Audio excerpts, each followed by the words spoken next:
For thousands of years, humanity lived beside an invisible enemy, a virus capable of reshaping societies and leaving permanent scars across civilizations. Long before scientists understood disease, communities watched helplessly as sudden fevers and strange eruptions appeared on human skin. The illness began quietly, spreading from person to person through simple contact, carried unknowingly by families, travelers, and merchants.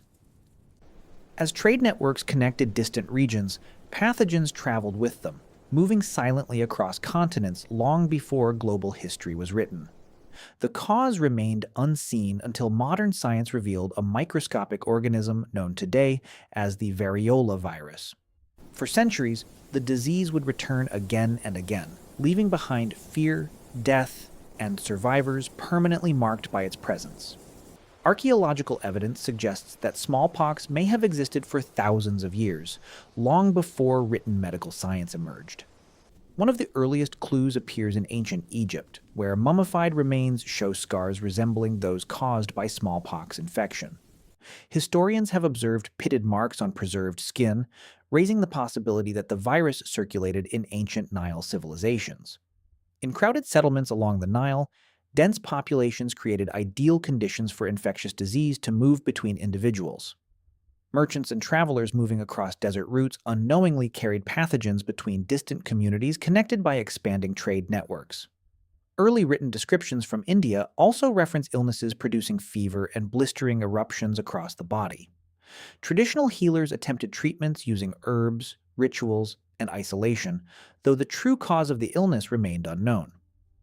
Ancient Chinese medical writings later described diseases involving pustular eruptions, suggesting a possible early encounter with smallpox.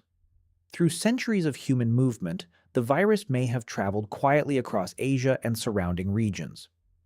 Long before modern epidemiology, smallpox was already becoming a persistent companion in human history. As long-distance trade expanded across Eurasia, human movement created new pathways for infectious diseases to travel between civilizations. The Silk Road connected distant cultures through commerce, but these routes also allowed pathogens to move silently between populations.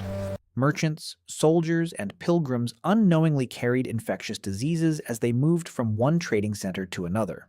Symptoms often appeared days after exposure, allowing infected travelers to reach new cities before the illness became visible. Ports around the Mediterranean became particularly vulnerable as ships transported goods, animals, and passengers across vast distances. Within crowded Roman cities, close living conditions allowed contagious diseases to spread rapidly among residents. Families watched as fevers rose and strange eruptions covered the skin of infected relatives. Roman physicians documented unusual illnesses, but lacked the knowledge necessary to identify their true biological cause. Historians now believe smallpox may have circulated widely across the ancient world through expanding trade networks. By late antiquity, the virus had likely established itself as a recurring threat within many human societies. During the medieval era, growing towns and expanding trade networks allowed infectious diseases to spread more efficiently across Europe. Crowded marketplaces and narrow streets placed large numbers of people in close contact each day. Within households, the illness often began with fever before distinctive pustules appeared across the patient's skin. These lesions eventually hardened and scarred, leaving survivors permanently marked by the infection. Monasteries frequently became places of care, where monks attempted to treat the sick using limited medical knowledge. Medieval manuscripts recorded symptoms and treatments, though the biological cause of the disease remained unknown. Rural villages were not immune, as travelers and traders carried infections between distant communities. Physicians relied on traditional theories of imbalance and contaminated air to explain the mysterious illness. Meanwhile, trade routes continued linking cities across Europe, allowing pathogens to move between regions.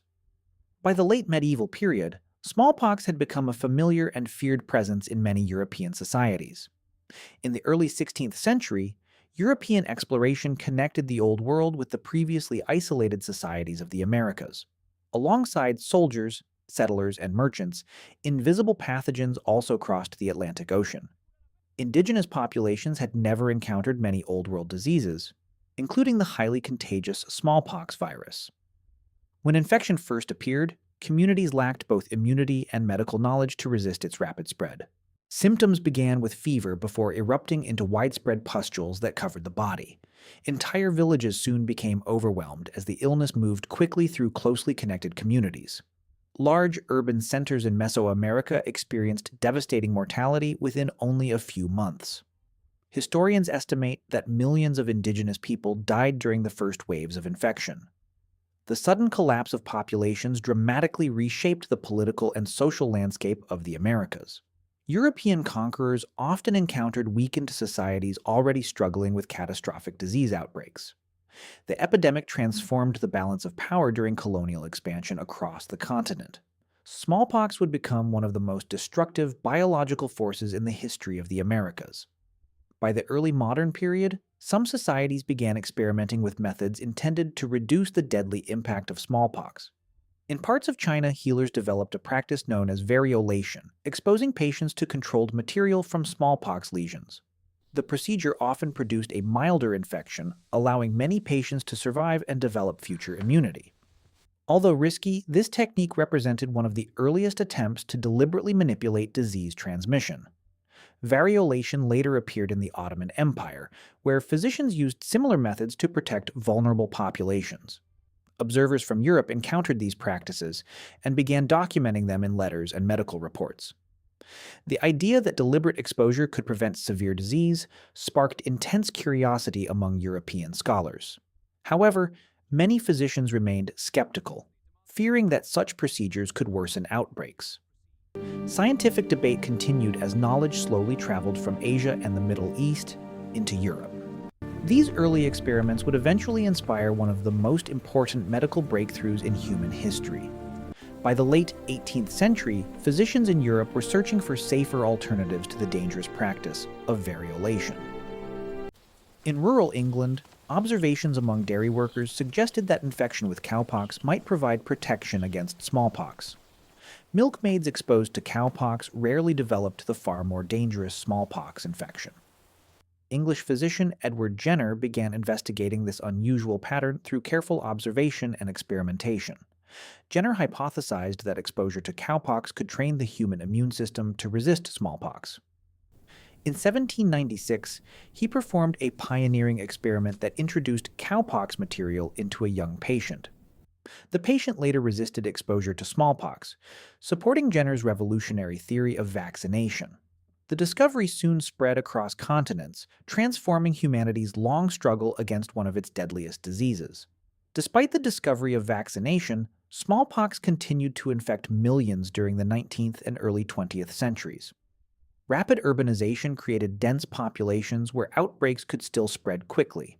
Hospitals struggled to contain recurring epidemics, especially in regions with limited access to vaccination. Governments gradually began organizing large-scale public vaccination programs to protect entire populations. International cooperation increased as health organizations recognized that controlling smallpox required coordinated global action. Scientists, physicians, and field workers formed an unprecedented campaign against the virus. Teams traveled across continents, reaching remote villages, crowded cities, and isolated communities. By the mid-20th century, humanity had begun its most ambitious effort to eliminate a disease from the planet.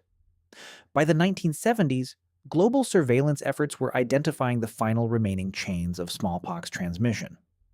Field investigators carefully documented the last confirmed cases in remote regions. The virus that had shaped human history for millennia was now disappearing from natural circulation. In 1980, international health authorities formally declared that smallpox had been eradicated worldwide. The achievement marked one of the greatest successes in the history of modern medicine. Yet the story also serves as a reminder that new infectious threats may still emerge in the future.